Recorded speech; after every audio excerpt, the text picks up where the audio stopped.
What if everything you thought about masturbation being completely natural was only half the story?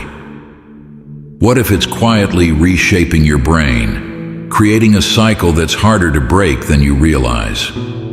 Imagine a habit so common, yet so misunderstood, that it could be holding you back in ways you never expected. In this video, we're diving deep into the science, the philosophy, and the hidden traps no one talks about. If you think this is just another video, think again. Missing this could mean staying stuck in a cycle you didn't even know you were in. Stay with me. This is something you need to hear. Modern medical science largely affirms that masturbation is completely normal, not just in humans, but observed in animals like dogs and other mammals. But this current understanding wasn't always the case. In the past, masturbation, particularly in men, was seen as immoral because it was considered a waste of reproductive potential. For women, the belief was that masturbation could distance them from men by allowing them to experience pleasure independently.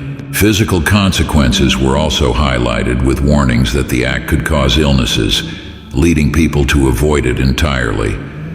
But let's focus on the present.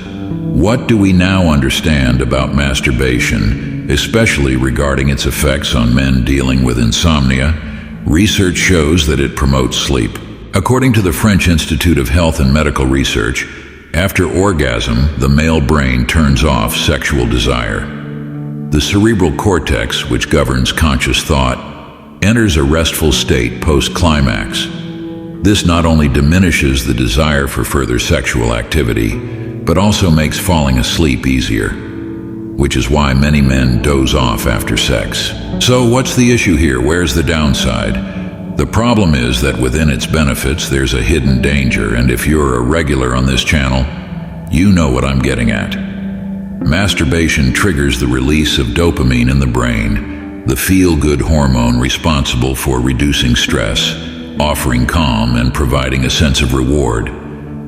Dopamine's pleasurable effects can be so powerful that some individuals develop an addiction. The Diagnostic and Statistical Manual of Mental Disorders now includes hypersexuality disorder, categorizing excessive masturbation under obsessive-compulsive disorders, another vice leading to personal and familial breakdowns.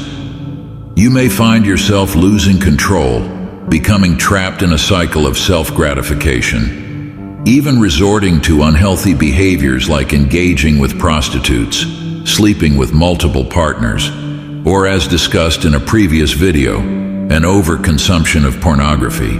These are the brain's ways of seeking out more pleasure after it becomes saturated with dopamine. Pay close attention. Addiction to masturbation stems from the chemical reactions happening in the brain. As your brain adapts to the repeated release of dopamine, it craves more and more stimulation to reach the same level of pleasure you felt initially, making you feel the need to continue masturbating. This escalates when your brain, overwhelmed by excessive dopamine, starts blocking receptors to try and curb the flood. In the end, you might still engage in the act, but it no longer brings satisfaction, leaving you more frustrated than before. This is the same cycle a smoker, a compulsive chocolate eater, or an alcoholic falls into when they can't stop themselves. By now, you might be wondering, how does Stoicism relate to this? The Stoics, such as Seneca, Marcus Aurelius, and Panaidios of Rhodes, who were renowned for their teachings on self-discipline and wisdom, had unique views on pleasure and desire. From the teachings of Epicurus to Seneca's profound reflections, they delved deep into human passions, leaving behind a legacy that continues to inspire us.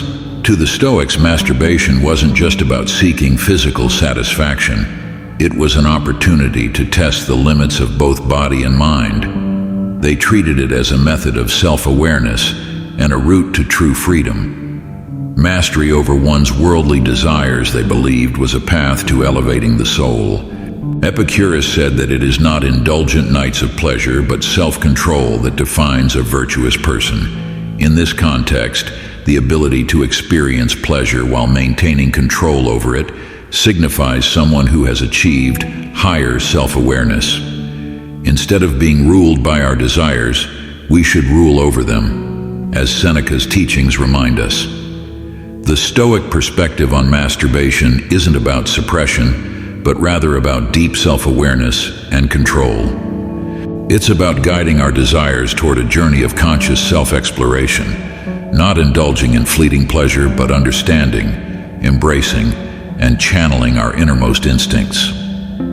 From the Stoic viewpoint, every action we take has consequences not just for ourselves, but for the harmony of the universe. When we give in to our strongest desires, such as the compulsion to masturbate, we disconnect from the natural balance the Stoics prized. We become captives of our urges, drifting further from true inner peace. Compulsive masturbation can stir an emotional storm within us, bringing feelings of guilt, shame, and dissatisfaction that linger. The Stoics teach us to manage our emotions through introspection and regulation. By facing our feelings head-on, we can learn to handle them in a way that is both healthy and constructive. Ultimately, the Stoics encourage us to find peace within ourselves. True fulfillment comes from mastering ourselves and finding joy in simplicity and virtue. Let me share an inspiring personal story. I know someone who once struggled with compulsive masturbation, seeking temporary relief and pleasure, only to be met with emotional turmoil afterward. Through immersing in Stoic philosophy and developing self-discipline, this individual experienced a profound change.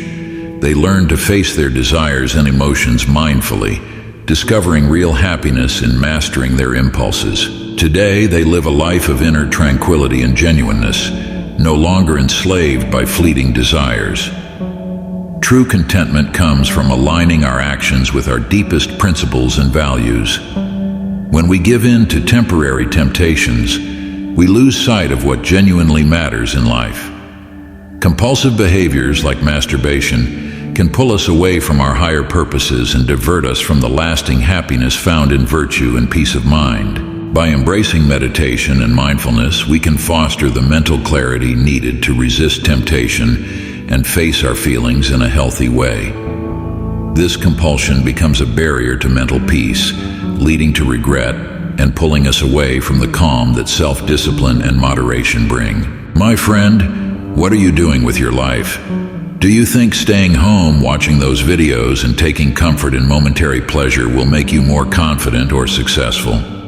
Do you really believe that after wasting your time and energy on such things, you'll attract women? Or if you're a woman, do you think this will help you attract men? No, absolutely not. So, my friend, reflect on your choices, and I want you to comment, I am a strong person. I have control over my mind. I choose to do what inspires me. I choose to do what makes me better. Thanks for sticking around. Don't forget to like the video and subscribe for more.